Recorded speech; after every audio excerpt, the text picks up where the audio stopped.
My name is Will, and I, like Mulder from The X-Files, want to believe. So I've embarked on a journey of discovery. I've talked to people deeply entrenched in the spiritual and metaphysical worlds. I've thrown myself into weird and wonderful experiences. I've even joined a coven of witches, all in the interest of finding something, anything, that will prove that there's something beyond this physical, three-dimensional world we all live in. This is the Skeptic Metaphysician. Hey everyone, welcome back to the Skeptic Metaphysician. I think I say this every time, Karen. I'm so excited to have you on the show, but also our next guest. But specifically because our next guest comes to us all the way from the UK, from London. I know this is very exciting. We're international now. We have been for a while, but now we're officially international. You have a guest from the UK. You are officially international, and it's good. It's easier because she actually speaks our language. So if we had someone from like China, we'd have a problem. Yeah, it is helpful that we speak the same language. Mostly the same, a few differences. Right, and I'm sure it'll become very evident as we move forward with the show. But Karen, my question to you. Here's some questions actually I found from our guest's website that are fascinating because it kind of sets up the interview really well. So, have you ever found that being a grown-up is not nearly as much fun as you hoped it would be? It's not at all as much fun. Well, no, sometimes some things are more fun, but a lot of things are much less fun. Much less fun, right? Much less fun. They're unfunner. Right. That's a perfect term for it. Exactly. Right. Now, what about your work? Is it boring and stressful? It can be very stressful. It used to not feel like work, but lately it's gotten to the point where it's very stressful. Okay, this next one scares me. Are your relationships disappointing? Pass. No. Yeah, we better not. In that regard, I am very fortunate. I have really wonderful relationships. No issues, no problems, nothing I'd want to change. They are fantastic. Oh, well, that's good to hear. Your partner must be very happy then. I hope so. Well, now, do you miss the instinctual, intuitive connection to life you had as a child? I do. I mean, every once in a while I'll get a little pop of it and it'll remind me, but then I get busy doing laundry or something mundane like that and it just sucks the joy right out. Right. And then the last one, do you feel that you're living a smaller life than what is your birthright? That is a loaded question. That is a loaded question. Well, but rather than have you answer that, I'll just introduce our guest. She is a body worker, therapist, mystic healer, and facilitator. Now, for more than 25 years, she's guided countless clients, into deep confidence and self-authority. Sounds like something I need, actually. She's passionate about sharing her lifelong love of mystery, real sensual relationship, and the life of the body, which I'm sure we'll get into a lot today. She comes She comes to us all the way from London, UK, and her website, really all you need to know to get a great sense of what she's about. It's universeofdeliciousness.com. Ooh, I like that. Yeah, so it is an absolute pleasure, speaking of pleasure, to welcome Julia Paulette Hollenbury. Right? Did I say that correctly, Julia? It was great. Great. Hello. It's a wonderful to have you. I did try to use the British pronunciation of your last name. I would say Hollenbury in the American, but it just sounds so plebeian to say it that way, right? When you say it so much nicer, Hollenbury. So welcome to the show, Julia. Thank you. Hello. Lovely so far already to be with you. I think she's listened to the show a couple times. But I like the positive outlook, the optimism. Yeah. Well, and in fact, that's what she's all about, right? On her website, and if you go to her website, she's got a lot of information about herself. It intrigued me because, Julia, you talked about your intrinsic connection to life and the universe and everything as a child, and how over time that connection kind of got beat down a little bit by adulthood responsibilities, just life in general.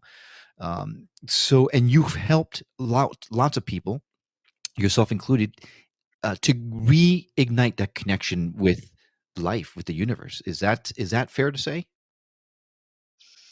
I think so. Yes. When I am working with people, I would love to see how their faces changed during a session. It's beautiful to see people light up and look more beautiful. So, yes. Okay. And of course, there are many of us doing this kind of good work, right? There are indeed, but you have an actual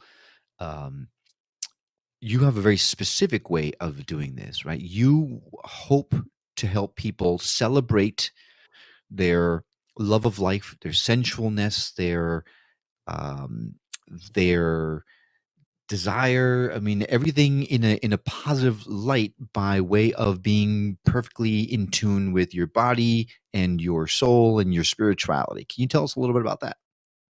Well, hopefully, yes, but I don't know that anything is ever perfect.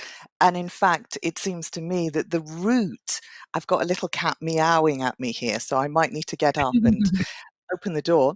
Um, it seems to me that it is through the imperfections, it's through the cracks, it's through the difficulties and challenges, it's through the uncomfortable moments that we often come to find the richer, more delightful, more satisfying pleasures. Hmm.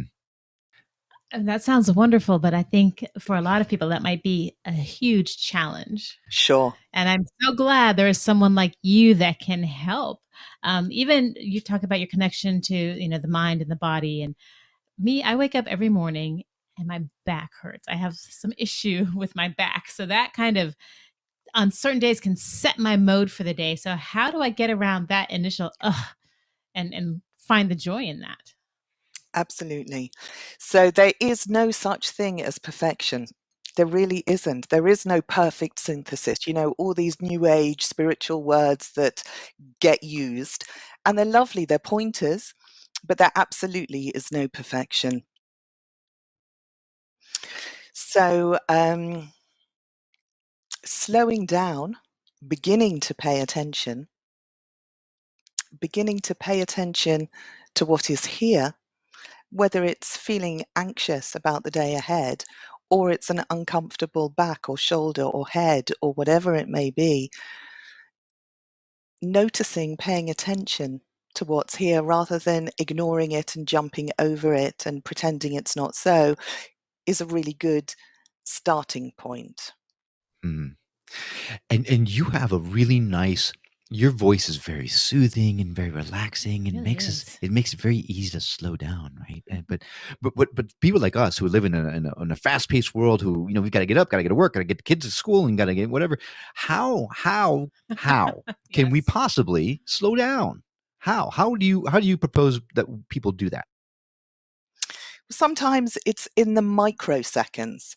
So, in the microsecond, while rushing, in the microsecond between driving to school or walking to school or and arriving or to work, there is a moment of pause between being in the car and jumping out of the car. Or you've made supper and you've been busy cooking, and there's a pause when you serve it on the table, a pause before eating. So there's a way to build in lots of mini pauses just to remember that it can be useful to pause. Doesn't need to be for very long, but Hmm. begins to contain the energy and begins to gather focus and begins to enable a little bit of calm and dropping. All right. You bring to mind. Sorry, Karen. I saw I jumped in on you, but really quickly before I forget, I have recently gotten into a type of meditation practice where you focus on the gaps of your breath.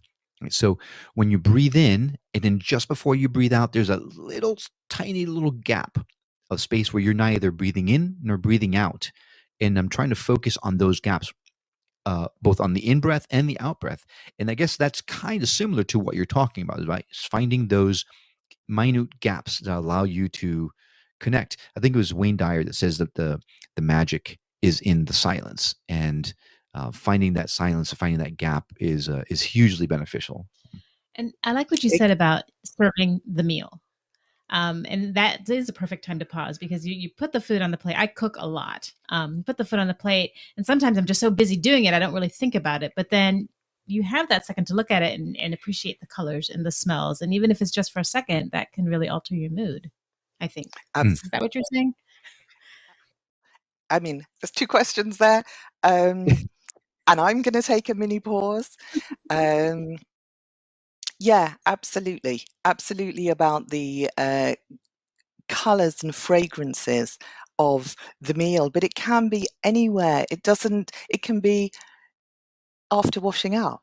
It can be after sending an email. It can be before answering the telephone or before answering the doorbell. You know, there's a moment, it's possible to pause, I think is the message. It's possible Mm, to pause. And normally we think in our haste that there is no time and we think we can't afford to pause. But actually, when we do pause, exactly like in the breathing meditation, then something good happens for us. And it's not huge and dramatic, it's just a small, accrued goodness. right. Yeah. And in, And it, I mean, I can't, because in the healing, in the breathing meditation, um, the pauses happen anyway, whether one is aware of them or not. And I think that's the point. It's not that one needs to, um, like, there are so many pauses in life, actually. mm, yeah. And to your point, not to mention to name drop Wayne Dyer again, but he does say in his book that, um, for example, when you are commuting, going to work or taking your child to school at a red Hmm. light, there's a perfect time to take a pause. And you don't have to worry about when, like, you can close your eyes and pause because as soon as the light turns green, there's someone right behind you perfectly willing to let you know it's time to go.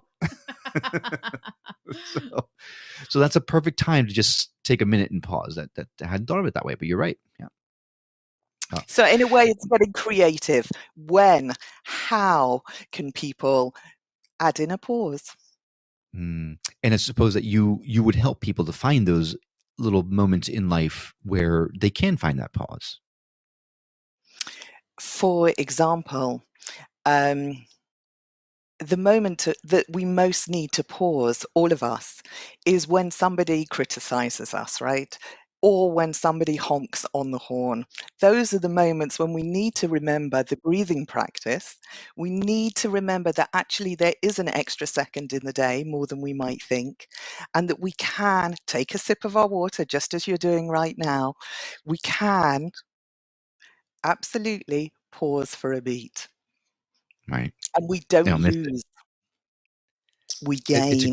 great point. Great point because we don't spend enough time pausing. In fact, even in this interview, every time you pause, I feel like the need to have to fill the space. I've got to hop in, and inevitably I end up cutting you off. So my apologies for that. But uh, you have what you call 7 practical spiritual medicines, and it's fascinating that you use that term spiritual medicines because we're hearing that term more and more as we dive into these interviews. The number one spiritual medicine was slowing down, which we just talked about, right? You mentioned slowing down out of the usual frantic thoughts so that your mind can begin to unite with your body. What a wonderful way of looking at it. Not something I had ever experienced before or thought about before, that your mind can begin to unite with your body. That's such a powerful statement. I Now, think that it, mm, go ahead. Sorry, I know that there's a little bit of a delay, so I'm going to please feel free to just jump in and I'll stop talking. Can well, I do just that? that.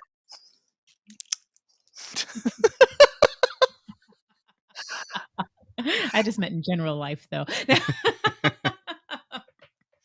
So in modernity, in the busyness, in the franticness, most of us, most of the time, have our body in one place and our mind in another. So we can be driving the car, we can be eating the meal, we can be exercising at the gym, we can be making love, and our mind is somewhere else. So there's a built-in um, huge gap, right?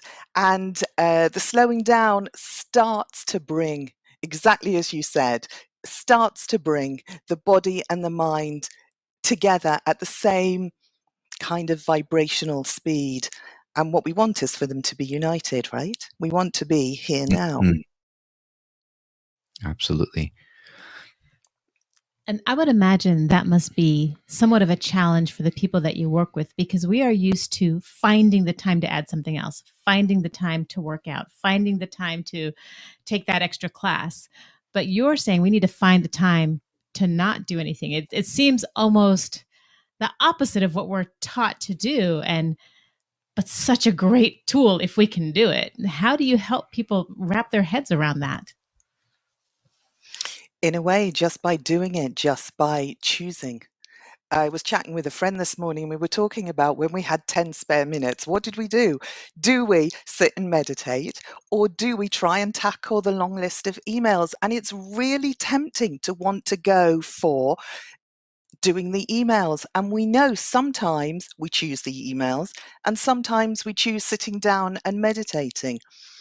And we know over time through doing the practices that when we pause, when we calm, when we still, we bring to the next piece of work more attention, more focus, more efficiency, more productivity. So it is counterintuitive. And all the messages of our culture are busy, busy, busy, non-stop.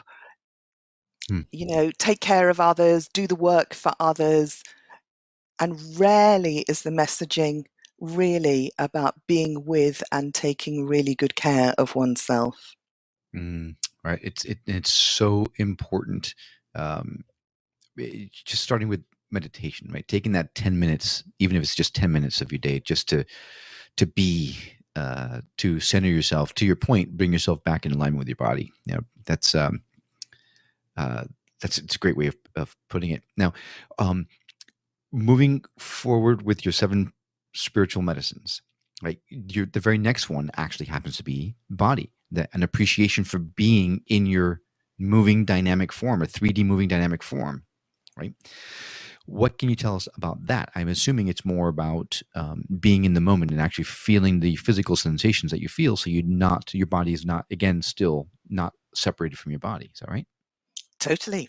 Um, it's feeling the emotional feelings, feeling the physical sensations. And as with many of these things, it's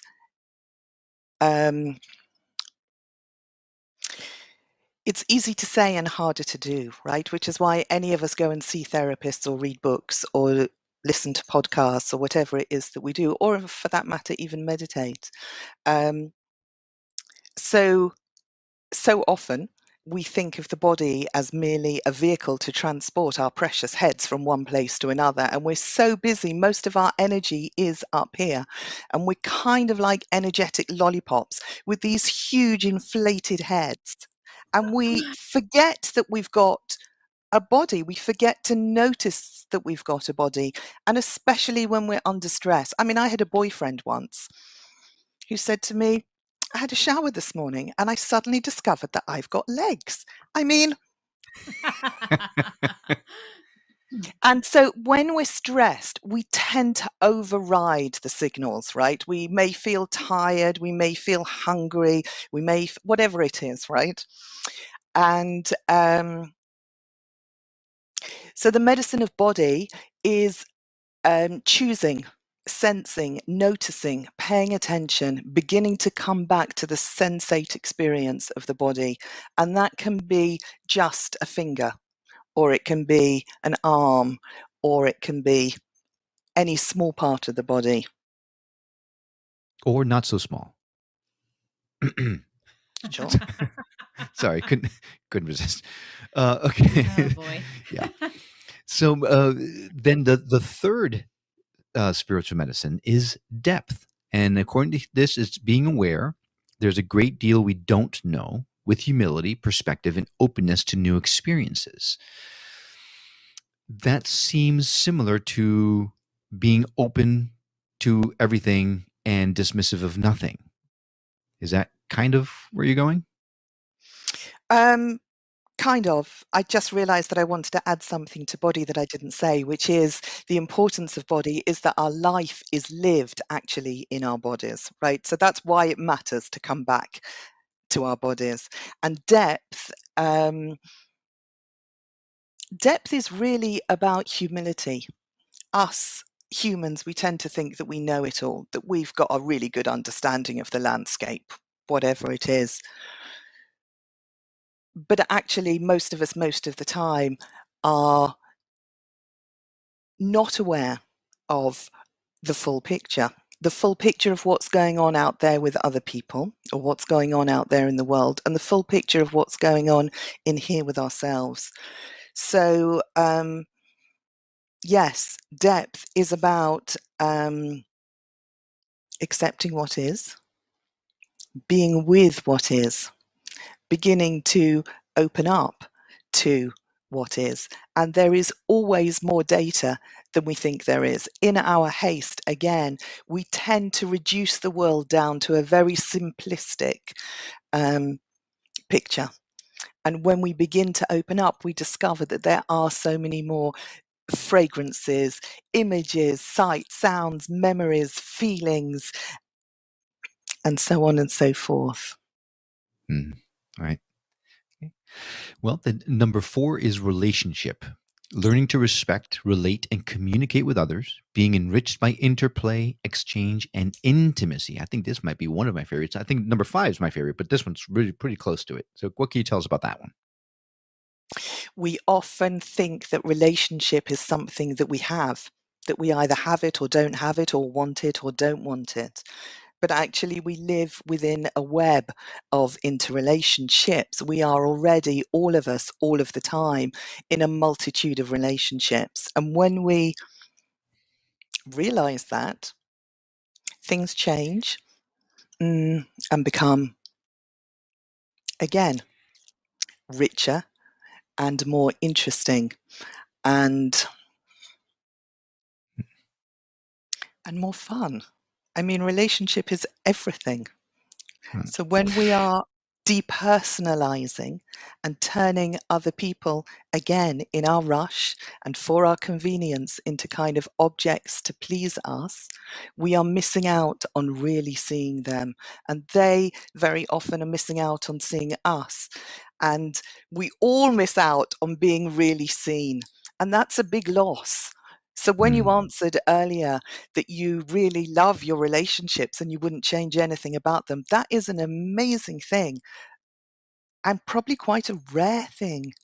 Most people crave for more, crave to be seen, to be understood, to be touched just right, to be complimented, to be, I don't know, have a joke, the humor that's just right,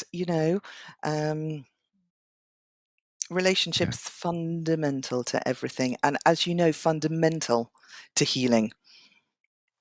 And I do need to add that it's not just the luck of the draw. I mean, like anything, you have to work at it. And so this, like the relationship I have with my husband, it has taken a lot of work, but it is, I mean, I guess nothing's perfect, but it's as perfect as I think a relationship could get. And I'm very happy and I'm very fortunate, but it was very focused. I mean, it's not just something that happened. It's something that we wanted, and we talked, and we've made it work into this beautiful thing. I think what matters is that it's just right for you and for your husband. That's what matters. And for sure, skills, learning how to communicate, how many things to do and be in relationship really help. Now, on your website, you had something that what you just said reminded me of.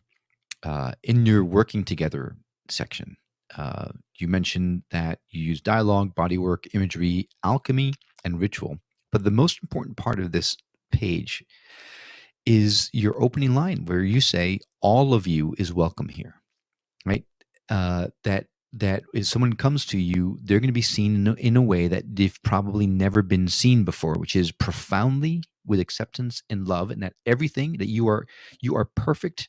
All of your blemishes, all of your flaws, right, are welcomed and appreciated.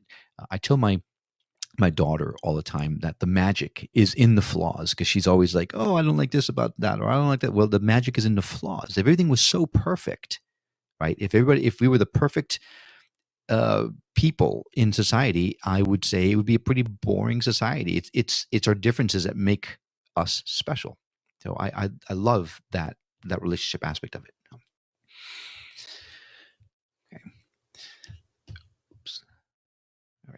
So then moving on to the next medicine, if I can get my tab open, there we go, is probably my favorite, and that is pleasure. Opening to receiving sensual delight. What will we create together now? Pleasure is the essential nourishment we all need. I've got an idea about this, but I think I'd rather have the professional talk us through it. We don't live in a culture that encourages pleasure. I feel as if my sound quality has just gone. It might not have done, but it sounds like it's just disappeared. Okay. We've got you now, so you want to restate that. We don't live in a culture that encourages pleasure. We live in a culture that does the opposite. So it's kind of revolutionary to start to turn the lens round and to take responsibility, to be curious, to be interested, to want to find out a great deal more about pleasure for ourselves. And pleasure can be found in a great width of places and moments. We tend to think about pleasure again in quite a narrow way. We are built for sensuality. We're absolutely built for sensuality. And we live in this very sensual, multi-dimensional world, right? So it makes sense to open ourselves up to receiving pleasure. And it can be really, really simple. So in this moment, for example, if you're to bring your hands together or to touch your own arm, there is already, I expect, I imagine, a small pleasure from that contact. And the secret is somehow seeking, finding, searching for the pleasure that exactly, I can see you stroking your own face, exactly. The pleasure is always here, even amongst the most difficult times, there it is always possible to find some small part of pleasure. And it's good for us to do that. And it seems like in the spiritual path that most of the people that are listening to this show are probably on some sort of spiritual path or another, because it's what the topic is about. Mhm. But we oftentimes focus much more on our spiritual journey, our soul, rather than, and we sometimes we forget that we are a three-body being, right?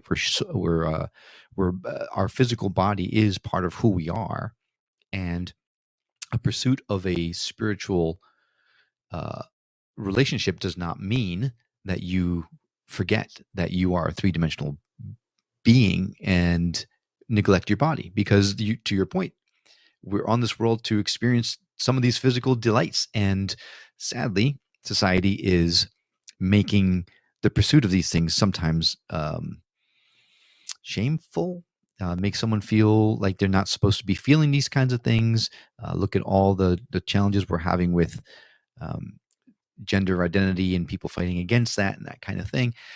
It's just unfortunate that we can't all just be and allow ourselves to be these sensual beings that you discuss. Yes, in agreement.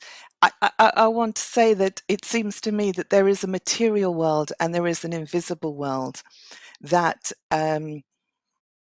being spiritual doesn't mean neglecting or forgetting or ignoring that you have a body.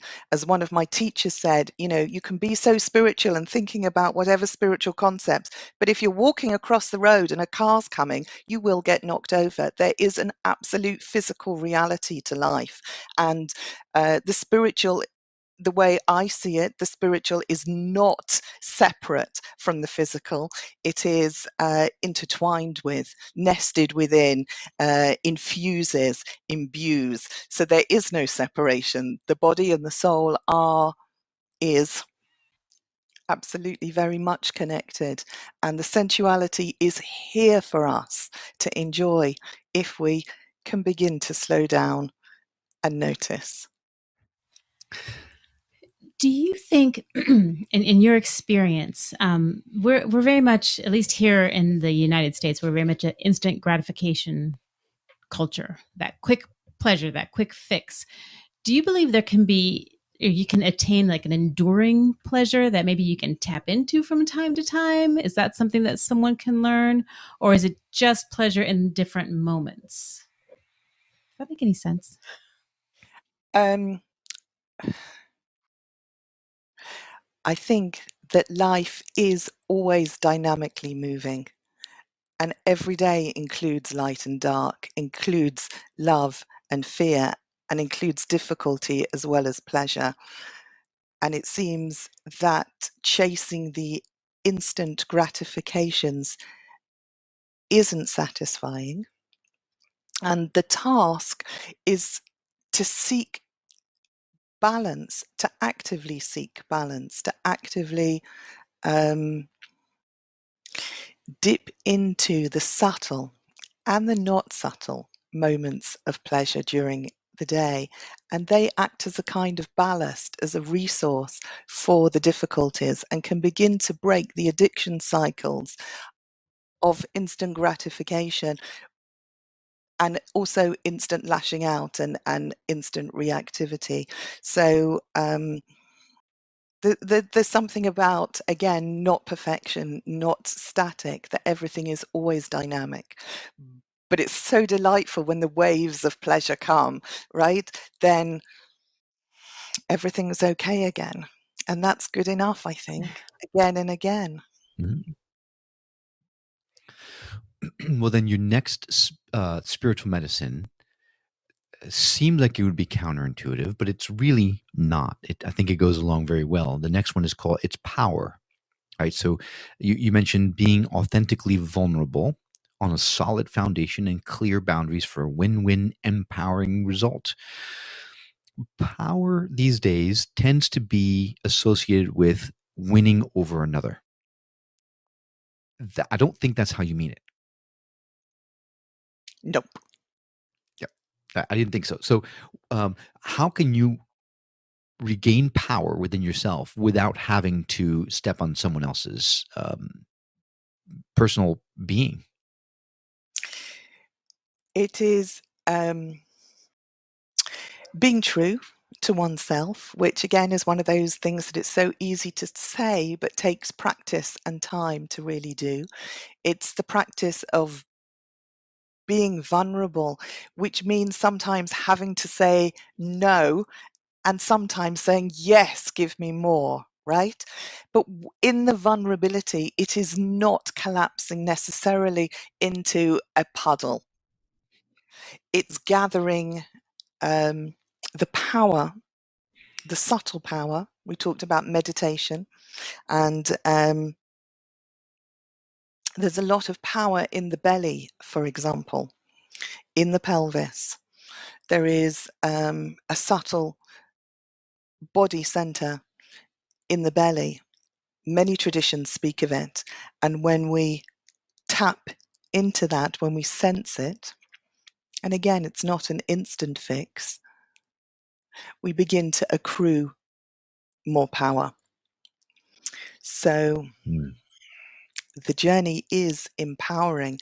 And that's why we're all doing it. It's why you're doing this podcast, and why presumably all your listeners are listening, and why your guests are doing what they're doing, because the work itself, in whatever form it takes, is empowering.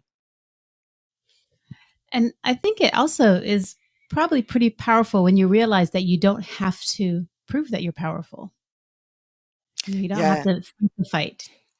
we were talking about this morning. It's such a relief to realize that you don't know everything and you don't have to be responsible for everything. What a relief! I'm not sure I know that completely yet, but I'm working on it.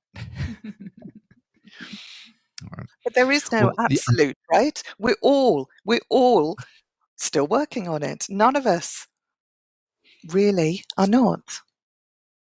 right. I guess one would say that if you weren't If you didn't have things that you needed to work on, you wouldn't be on here on this planet anymore. You'd be ascended, and you'd be helping others from beyond, perhaps. But then your seventh, last but not least, of course, spiritual medicine is potential. And for that, you've got releasing old habits and patterns of imbalance, finding a true neutrality in body, behavior, and choice, activating your sensual soul potential. There's a lot in that one medicine, right? There's a lot for releasing the old habits and patterns of imbalance that a lot of us are doing that currently through therapy, right? And through lots of different other ways. But finding a true neutrality in body behavior and choice and activating your sensual soul potential really intrigues me. So what do you mean by activating your sensual soul potential? So when I was writing the book, I knew exactly what needed to be written, and the first medicines came pouring out of me. But potency was really the one that I needed to reach for, and really the one that I discovered through the process of writing. And it's quite exactly as you say, it's really a particularly rich chapter. Not that pleasure really isn't, I must say. They're all pretty rich with lots of inspirations and practices. So potential, what I found is that a bit like the aeroplane, the story about the aeroplanes that are always going off course and need to come back to center. And it's a practice all of the time to try and find that neutrality. I talk about using breath and imagination as being integrative technologies. And there's ways, of course, in trying to have both shoulders, let's say, at the same height. Normally, most of us are either like this or lopsided in the other direction, or giving equal regard to ourselves and to the person that we're with. There's lots of ways to try to find that neutrality. And when we do, then we are even more in contact with grace, you could say, and something else is activated or is enabled to come into play. Because it's true, there is unique potential, but that unique potential of each individual is not separate from what is behind and holding and inviting and moving all of us. So it's coming into connection with everything as being sensual, sensually intelligent. You could say divinely sensually intelligent. It's the real deliciousness. Yeah. Now, your book is The Healing Power of Pleasure, 7 Medicines for Rediscovering the Innate Joy of Being. And those are the 7 medicines we've been just talking about, but you go way further in depth in your book. But I want to rewind a little bit and talk about something we touched on earlier on, and that is our connection, the connection that you had as a child to all things that was, I hate to use the word ripped away, but in essence, that's kind of what happens, right? As we grow up, that connection gets ripped away from us. And I would assume that's really the goal of our story, is to try to regain that connection with the all, or with everything, that joy that we had as a child, because everyone says children are much more sensitive, they're more connected to all things, so they're more open to things like spirituality. And it's not a question of whether it's real or not. It's a matter of knowing, and then somehow, somewhere, that knowingness gets ripped away. So um, tell us about that experience for you. How did you, I assume, using these 7 spiritual medicines, you found your way back to that connection? But how do you keep a child from having that stripped away from in the first place? Lots of questions in there. There was So like at least 12 questions in that question. So yes. I think that people's journeys are different. Not everybody's personal journey is the same. I mentioned the material world and the invisible world just earlier. And for me, as a child, I was in contact with everything, with the big mystery in the garden. I felt very free to be. I had birth trauma, and my resource really was the spiritual world. And I probably lived there for 35 years. So the book is part of my coming into form and giving articulation to what I know of that. And there are others also whose journey is in that direction. Most people, the majority of people, are moving from the material, from substance, from here and now, from the limited, and opening up and out into the big expanse. So the aim of the journey, if you like, again, is to synthesize both these things. Then we're really balanced, right? Then we're really here with access to all the delight of this and access to all the delight of that. You asked, how can we help our children? And it seems to me the best is to do our personal work. I don't know if it's ripped away from children, but we probably chose for our own survival and security to let it go. So the best thing we can do as parents or teachers or caregivers is to be allowing of that space for the children. I remember when my daughter was small, and she said that when she was bored at school, she would go on a shamanic journey. And she would say to me, does your power animal show up for you the same way each time? Because it does for me. And other very beautiful things that she came out with, and I'm sure your children have done too when they were small.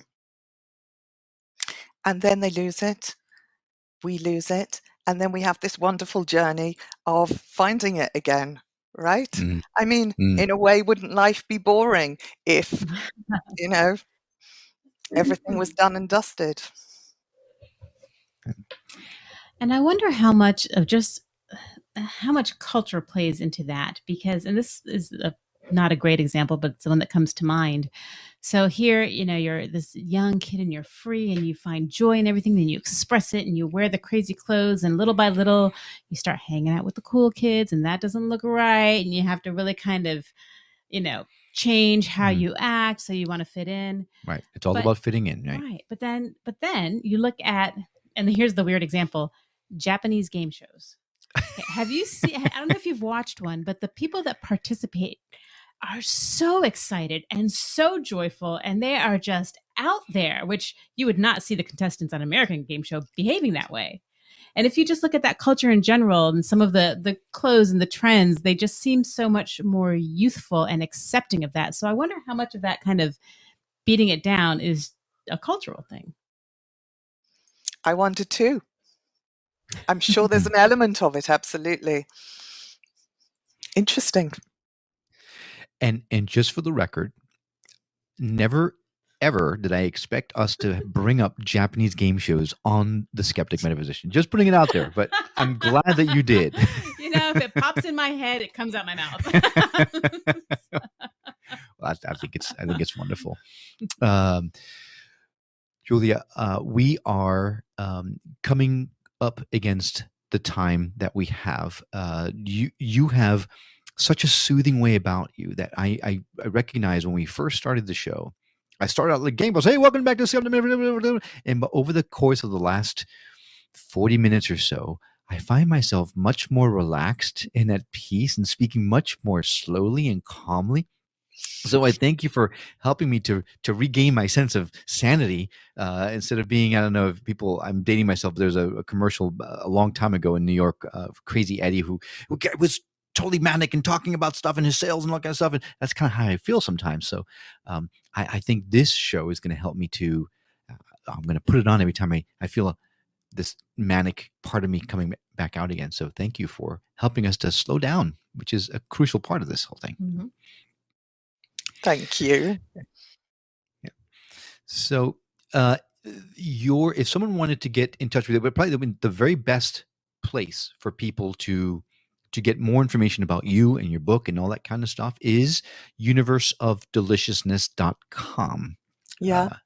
Uh, but you also are on Instagram, right? At julia.paulette.hollenberry, and on Facebook under the same name. And you even have a Facebook group called the Power of Pleasure Community. So if anyone is interested in reaching out to you, I would assume that those would be the best ways to do so. Yes, please do. Okay. And if you are looking for a way to get back in touch with the pleasure centers of yourself, to bring you back in contact with everything by using pleasure as a way to recenter yourself, I would urge you to reach out to Julia, because she has been an absolute calming effect on me, which is hard to say, and an absolute pleasure to speak with. So, Julia, thank you so much for coming on the show today. Thank you for inviting me. You're always welcome. And Karen, thank you for being your usual wonderful co-host self with me. Well, this was a pleasure. Pardon the pun. Yeah. I think we need to get a rim shot was. soundtrack. It really was. And I do kind of like you. I feel nice and calm now. Yeah, it's a very nice way. So for us here in the U.S., it's morning still. So it's a nice way to start the day. I know you're closing out the day on your side of the water, but thank you for really helping us to start our day really in a nice, calm manner. It makes me want to suggest that we all have a bit of a wiggle in our seats before I go. You know, like I hear you being calm, but I also would love to leave you with some delicious body wiggles and a little wiggle and some sensual, absolutely deliciousness to send you through your day. Thank you for the conversation. It's been fun chatting with you both. Thank you. It's been an absolute pleasure. We just can't get away from that word. And in fact, you have a way for folks to sign up for your newsletter, and you say that you'll get a little bit of deliciousness in your box or something like that? A hint of deliciousness. And of course, my book, The Healing Power of Pleasure, 7 Medicines for Rediscovering the Innate Joy of Being, is, may I say, available everywhere that books are sold. So yes, absolutely. And the newsletter is Hints of Deliciousness. Yeah, absolutely. And it's available, to your point, everywhere books are sold. It's out now on Kindle, and it's out as a paperback and audiobook on October 12th here in the US and November 25th in the UK. Is that correct? Yeah. Okay. Wonderful. We'll also add a direct link to the book in our show notes, so please feel free to reach out to skepticmetaphysician.com to find all of that information. And thanks for coming along on this journey of discovery with us. We'd love to continue our conversation with you on Facebook and Instagram, so please feel free to find us there under @Skeptic Metaphysician, or again, skepticmetaphysician.com, where you can find the direct links not only to our social media platforms, but also to that of our guests and guest platforms and books. As always, if you know someone who would benefit from hearing the messages we've shared on the show or any of our others, I hope you'll consider sharing us with that person. It will help grow the show and may just help someone else come to terms with the fact that we're so much more than just this 3-dimensional bodies we inhabit. Now, missed any of our show today? Not to worry. All of our shows, including this one, can be found on our site. Yep, skepticmetaphysician.com. You know you have to mention it at least 5 times in every show, or you're going to forget. For a limited time, you can now enjoy all kinds of discounts from some of our past guests on their services just by signing up as a member. Membership, it's free, totally free. You get all the added benefits of the discounts, as well as a chance to never miss a show immediately once it's been published. You'll gain access to our in-depth articles on the topics. You can even subscribe to the show or leave us a review or voicemail directly on the site. Well, we hope you've enjoyed this episode as much as we have. Sadly, that's all we have for now. Thanks again for joining us on this journey of discovery. We'll see you on the next episode of The Skeptic Metaphysician. Until then, take care.